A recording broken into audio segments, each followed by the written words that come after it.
I thought the three bench guys between EJ and then you had Nick and Jamal and all those quickly right away. You guys, 13 the first 17, they really set the pace of this game. Well, I thought Jamal Baker went in and was just playing basketball. Wasn't playing for himself, wasn't trying to get his. If a guy was open, he threw it to him. And guess what? It changed the whole complexion of the game. Willing passers is all I've been talking about. Willing passers. We still have guys that, yeah, I'm willing if I can score my points. And you can't play basketball that way. And so it was him, and then Emmanuel's playing within what he needs to do and who he is. And he's playing great right now. And Ashton, obviously, you guys all saw it. Ashton is making a difference in the game. People act like he can't shoot. He can shoot. But his game has always been getting at the rim. And the way he defends and what he did. We had some guys that got outworked. Just get outworked and think it's okay. Like, what's the big deal? You know who I am? I mean, you're either outworking the other guy or he's outworking you. I'll give you, you know, we said at halftime, we were going over all pick and rolls. So now you're going to ask, well, why did they go under? And give them threes. Your game plan was to go over the pick and rolls? Yeah. Well, why would they go under? That's a good question to ask. Why would you do that? That's what inexperienced teams do. The other play, the timeout, they have it on the baseline. I drew up that play. Here's what they're doing. One guy broke down, didn't do what he was supposed to do. It's like football, folks. You ready? The quarterback goes like this. The whole team runs that way and he hands off this way. That's when the whole arena says, oh my gosh, who was wrong? Were the other 12 guys wrong or the quarterback? We're breaking down execution right now, and it's driving me crazy.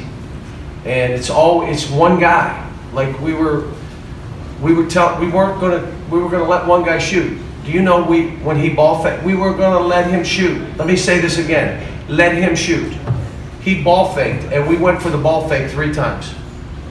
Not like little. We left our feet and jumped 2 feet in the air. So that's the kind of stuff that we got to clean up. And it's just not acceptable if we're going to be any good. You cannot play that way. This has got to be a team playing together. Really happy for Ashton. I'm happy for Emmanuel. Really happy for Jamal and how he played. EJ did some good stuff. Then the game got a little rough and it got away from him. Like I said, if you get offensive rebound, do you understand I'm not taking you out? Don't get blocked out. A shot goes up, go move, run, don't ever run into anybody. So we got a lot of stuff we got to get done, but it was a good win. And let me say this. I watched their game with Arkansas, Texas A&M, and it was like a tie game with a minute or 2 to go. They could have easily won that game against Arkansas. Arkansas made 3 threes in a row down the stretch, which is how they won the game. So, you know, I think Billy's doing a heck of a job keeping his team where they have a chance. They had a chance to beat us today. Jerry. John, what do you see that tells you the players think it's okay to be outworked? I don't know. You probably have to ask them that. Maybe they don't think they are being outworked. You know, but if you're playing 25 minutes and you get 2 rebounds, and the guy you're guarding against gets 8 rebounds, well, the ball was bouncing his way. Oh, okay. I mean, we just, again, even guards. How about this one? You're coming off a screen from Reed Travis, who is a beast and the best screener in the last 10 years. And the man pushes you off the screen and does not get screened. Did he outwork you? Yes, he did.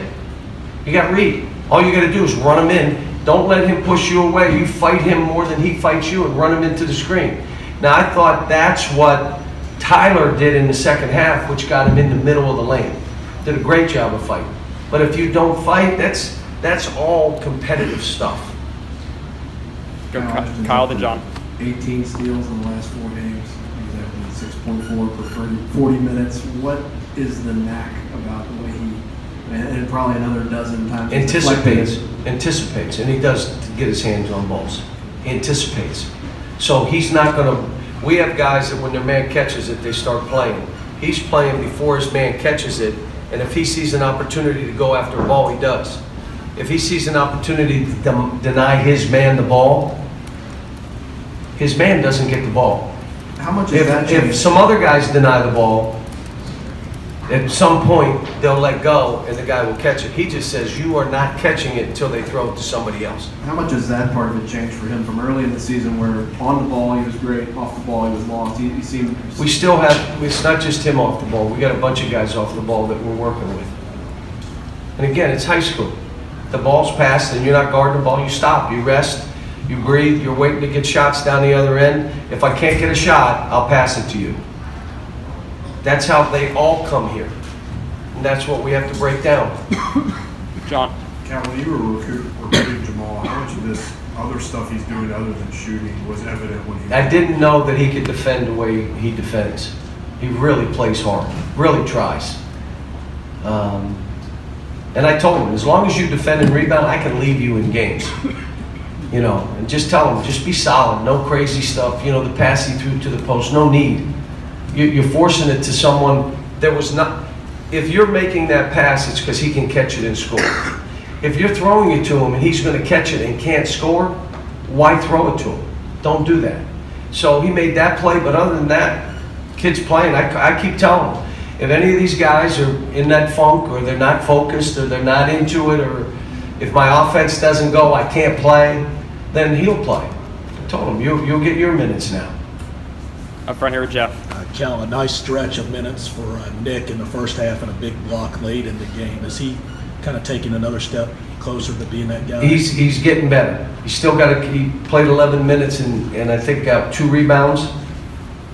No, I'm sorry, 1 rebound. I mean, come on, go get balls. You can't. How about getting offensive rebounds?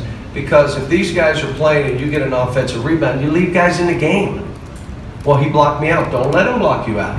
Well, he pushed me. You fight harder to get around him than he is to block you out. But that's really hard. Can I just shoot a jumper? I mean, this stuff is really hard. It's you and that guy. And I'm telling he and EJ and all you, if he goes to block you out, don't accept that. I'm not getting blocked out. You're not blocking me out. I'm not going to lay on you when you come at me. I'm going to move and be active. Normally, when EJ's fresh, he'll do it. We got to get Nick playing that way.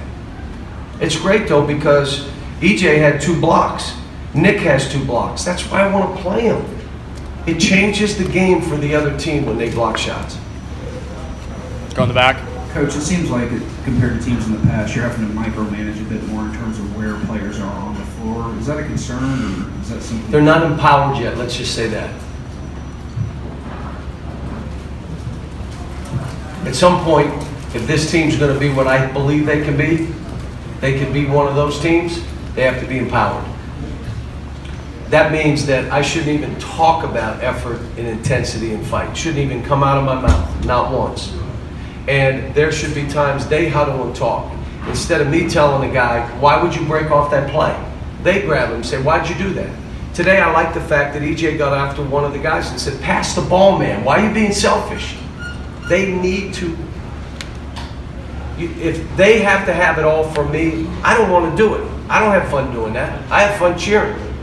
But the other side of it is we got to win, which means I'm going to do whatever I need to do to get these guys over the finish line. Today I was like dragging, literally dragging. I'm exhausted right now.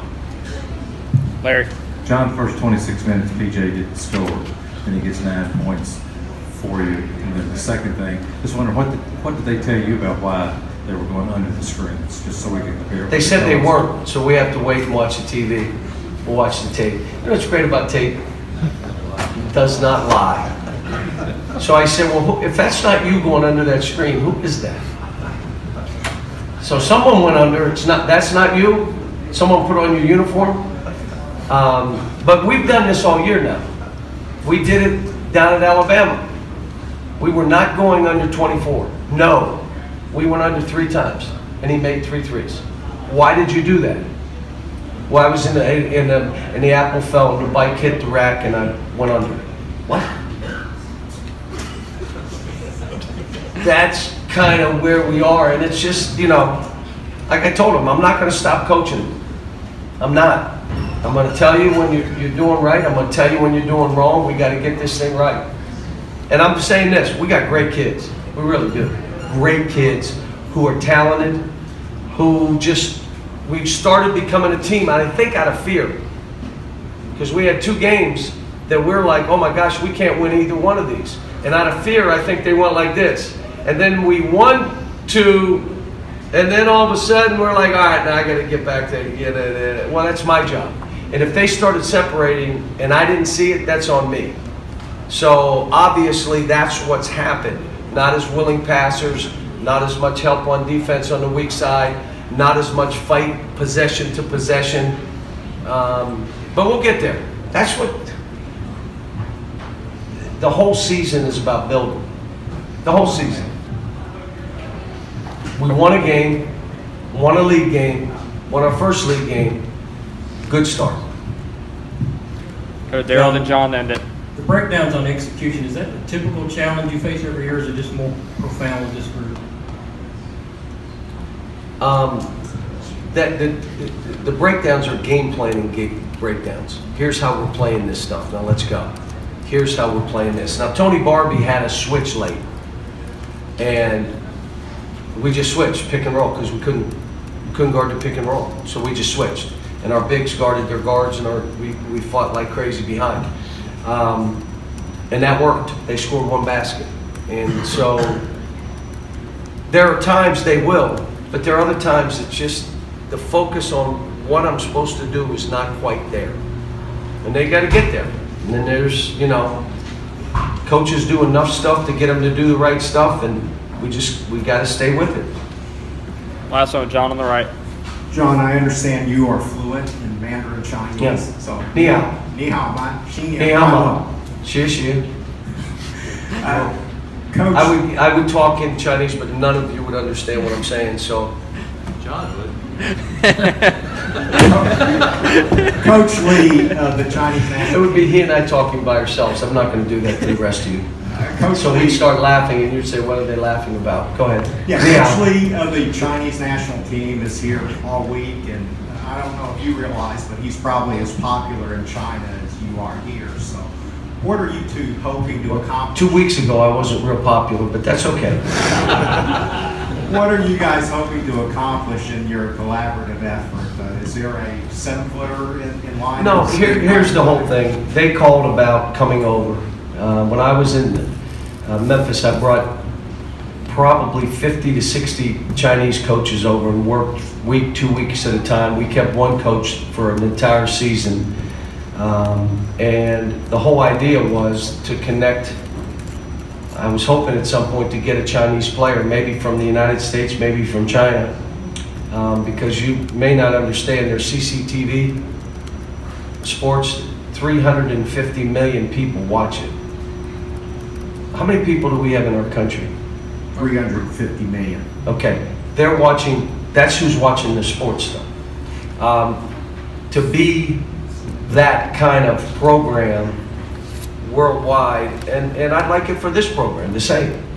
If we could get a Chinese player who'd want to come here and can play here, make me happy. And again, Coach Lee's been over here like 3 times. This is his 3rd time to be with us. And Coach Shu is the women's national team coach. Coach Lee played for Del Harris on the national team. He was the captain. So yeah, he's very famous and very well liked over in China. All right, thanks.